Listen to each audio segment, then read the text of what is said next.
अस्सलाम वालेकुम and welcome to Alizai vlogs. पाकिस्तानियों, आज का दिन पाकिस्तान की तारीख का इंतहाई अहम दिन है। इस दिन यह फार्म 47 की जैली हुकूमत आइन के ऊपर हमला करने जा रही है। आइनी तरमीम लेकर के आ रहे हैं सेनेट के अंदर और नेशनल असम्बली के अंदर। कल रात इन्होंने ऐसी ही वारदात डाली थी, लेकिन ये उस वारदात में नाकाम हुए। सवाल ये है कि क्या आज इन्हें कामयाबी होगी या नहीं। ये इंतहाई अहम दिन है। देखते हैं। कल रात से आपको थोड़ा सा अपडेट दे दूं। कल रात फैसल वाडा साहब गाड़ी से बाहर निकले और इंतहाई मुतकब्बराना अंदाज में उन्होंने सहाफ़ियों से कहा कि ये आइनी तरमीम आज होकर रहेगी, कोई हमारे साथ खड़ा हो या ना हो। अगले सवाल के जवाब में उन्होंने कहा कि अब कोई जस्टिफिकेशन नहीं दी जाएगी कि किसी की बहन को उठा रहे हैं हम, किसी की माँ को उठा रहे हैं, किसी को गायब कर रहे हैं। मेरी गाड़ी में देख लो, डिग्गी में भी आपको कोई शायद मिल जाए। इस तरह के तकब्बर वाले अंदाज में उन्होंने सहाफ़ियों से बात करते हुए कहा कि हर सूरत में आइनी तरमीम होगी। मौलाना फजल रहमान के हवाले से उन्होंने बात की। उन्होंने कहा साथ खड़े होंगे तो इज़्ज़त बच जाएगी, नहीं खड़े होंगे तो फिर भी हम तरमीम करवा लेंगे। यानी कि इस फैसल वाडा कहाँ से आता है, किसकी गोद में बैठ करके वो अपने निचले धड़ को मसाज देता है, इसके बारे में तो पूरे पाकिस्तान को पता है। बहरहाल वहाँ से वो उतर के आए और गाड़ी से निकल करके उन्होंने ये बात कह दी कि हम आइनी तरमीम आज करवा रहे हैं। सेनेट का इजलास बुलाया गया। शहबाज शरीफ, नवाज शरीफ, तमाम की दौड़ें लगी इस्लामाबाद की तरफ। जरदारी समेत सारे पहुँच गए। सेनेट की, नेशनल असम्बली की घंटियाँ बजाई गईं, यानी कि तमाम पहुँचो जी, अपने अपने कमरों से निकल करके आओ जी। तिलावत कलाम पाक से आगाज़ हुआ। सेनेटर साहब इस दरवाजे से घुसते से उस दरवाजे से निकल जाते थे, यानी कि बंदे पूरे नहीं थे इनके पास। दूसरी तरफ मौलाना फजल रहमान आए, प्रेस कॉन्फ्रेंस की। उन्होंने कहा हुकूमत के साथ हम बहुत करीब पहुँच चुके हैं। लोगों को लगा कि मौलाना तो गए जनाब, हाथ से वोट देने लगे हैं।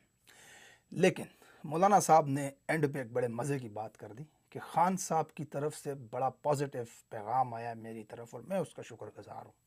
मौलाना साहब का जेस्चर कुछ यूँ था कि उन्होंने टाइम ले लिया कि तहरीक इंसाफ के साथ मुशावरत का, यानी कि मौलाना वोट देने के लिए तैयार नहीं हुए। दूसरी जानब तैयारी थी मुकम्मल आइनी तरमीम पेश करने की, बंदे पूरे ना हो सके।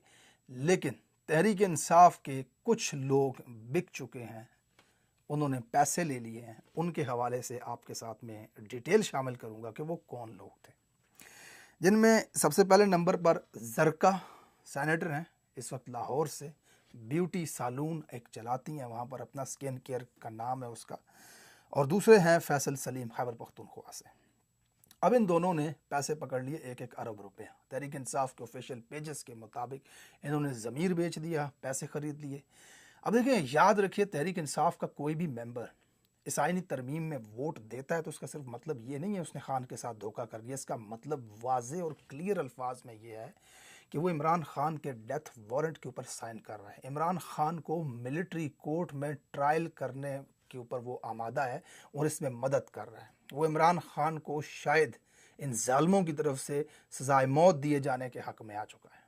वो इमरान खान के साथ धोखा कर रहा है, इस कौम के साथ धोखा कर रहा है। पिछले 2 साल से ज़्यादा अरसा जो गुजर चुका है, लोग जेलों में कैद हैं, हथकड़ियों में अपने बच्चों के जनाज़ों में आए, हथकड़ियाँ लगी, उनको अपनी बहनों और माँओं के जनाज़ों में जाने की इजाज़त ना दी गई।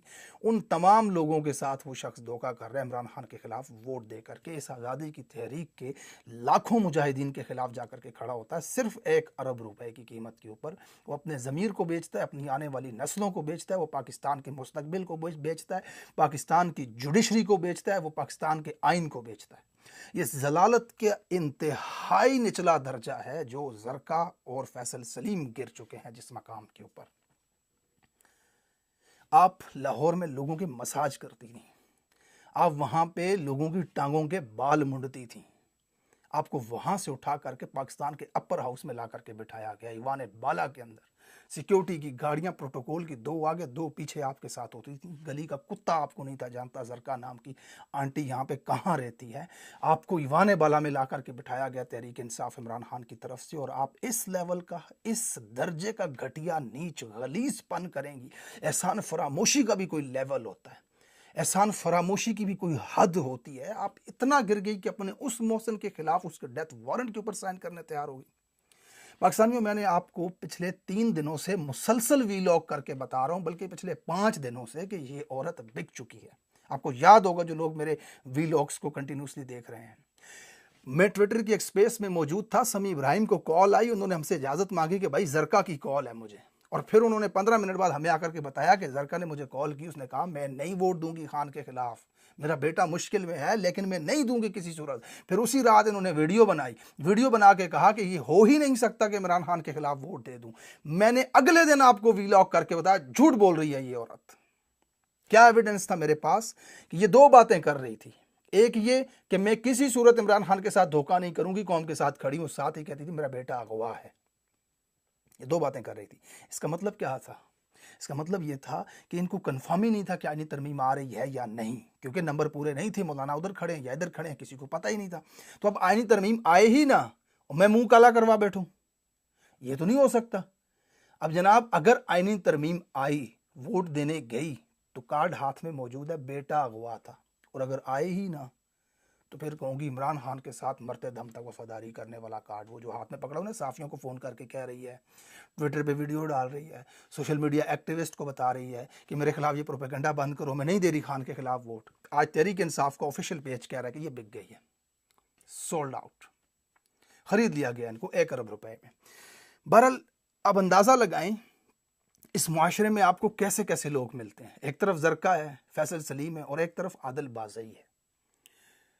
अब आप जरा कंपेयर करें इन दोनों को, दोनों इंसान हैं, दोनों की रगों में लाल खून होता है, दोनों किसी तुखम से ही पैदा हुए हैं, लेकिन वो बंदा देखें, वो इमरान खान की पार्टी से इलेक्शन लड़ा, जीत कर आया, इलेक्शन कमीशन ने जबरदस्ती उठा करके नून लीग में डाल दिया, जबरदस्ती।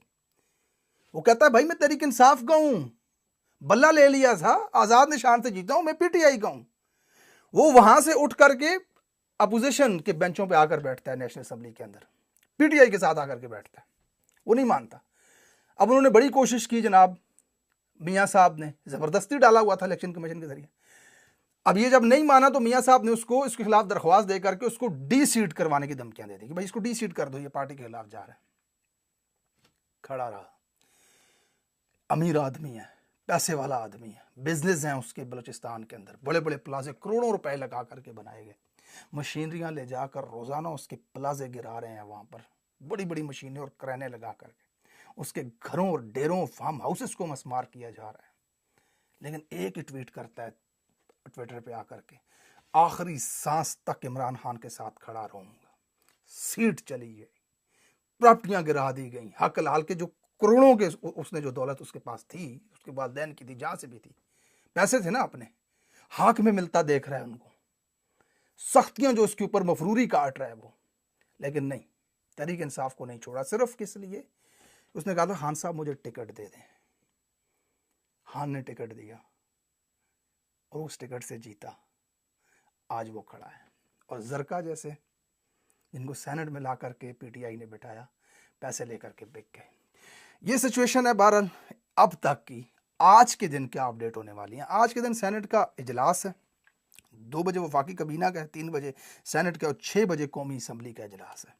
अब मौलाना साहब जो हैं वो आज तहरीक इंसाफ के साथ मुशावरत करेंगे और देखते हैं कि मौलाना साहब कहाँ बैठते हैं। अब तक की सूरत हाल के मुताबिक जो आइनी मुसव्वदा है, जिसमें एक नई अदालत के क़याम की बात हो रही है, उसके ऊपर मौलाना साहब नहीं जा रहे। मौलाना साहब ने यकसर मुस्तरद कर दिया उस पहले मुसव्वदे को, जिसके मुताबिक एक नई अदालत बननी थी, जिसके मुताबिक जजों के इख्तियारात अपने पास रखने थे। नया मुसव्वदा है जो मौलाना साहब कहते हैं मेरा है, और उसके ऊपर मुशावरत जारी है, हुकूमत से कुछ चीज़ें कम करवाई हैं। तो अब देखते हैं, आज तहरीक इंसाफ के साथ भी मुशावरत होगी, तहरीक इंसाफ के साथ बात होगी, खान साहब के साथ मुलाकात की कोशिश की जाएगी, हो सकता है खान साहब के साथ मुलाकात हो जाए, लेकिन मौलाना किस करवट पर बैठेंगे ये बहुत अहम चीज़ है। मौलाना के मुसव्वदे को मैंने तकरीबन पूरा गौर से तो पढ़ा नहीं है, अवेलेबल भी इस तरह से आसानी से वो है नहीं, लेकिन उसके अंदर कुछ क्लॉज इस तरह के हैं जो शहजाद अकबर साहब का मैं वीलॉग देख रहा था, तो उन्होंने उसमें बताया कि जो आर्मी चीफ़ के हवाले से उसकी एक्सटेंशन या उसकी तैनाती का जो अख्तियार है वो वज़ीर-ए-आज़म से ले करके पार्लिमानी कमेटी को दिया जाएगा। ये बड़ी इंटरेस्टिंग बात है कि मौलाना के मुसव्वदे में ये चीज़ें कहाँ से ऐड हो रही हैं और कौन ऐड करवा रहा है इसके अंदर। तो अब देखने वाली बात यह है कि अगले कुछ घंटे, याद रखिए बहुत इंपॉर्टेंट है पाकिस्तान के लिए, इन तमाम चीज़ों के ऊपर नज़र रखनी पड़ेगी। और मैं इंशाअल्लाह ताला आपके साथ रिपोर्ट आकर के तमाम इस मामलात की शेयर करूँगा। अब तक की सूरत हाल के मुताबिक हुकूमत के पास नंबर पूरे वाज़े तौर पर नहीं है, सिंपली नंबर्स पूरे नहीं हैं। अगर नंबर पूरे होते ना तो याद रखिए कल रात को तरमीम हो गई होती। नंबर नहीं है तो तरमीम नहीं हो रही। इस वक्त पूरी कोशिश की जा रही है दोनों तरफों से। गेंद इस वक्त इमरान खान के कोर्ट में पड़ी हुई है। वजह यह है कि कल रात को तरमीम रुकी तो इमरान खान की वजह से रुकी। मौलाना साहब ने इमरान खान साहब के साथ मुशावरत के हवाले से बात की। देखते हैं आज की क्या अपडेट होती है, क्या आज ये तरमीम हो सकती है कि नहीं। अगर ये तरमीम आज नहीं होती तो कल से अदालतें भी खुलेंगी, जजेस भी आकर के बैठेंगे और अगले 3-4 दिन के अंदर काजी साहब रुखसत हो रहे हैं। काजी साहब के हवाले से अगले वीलॉग में आपको कुछ इंटरेस्टिंग चीज़ें बताऊंगा। अपना ख्याल रखिएगा। अल्लाह हाफिज़।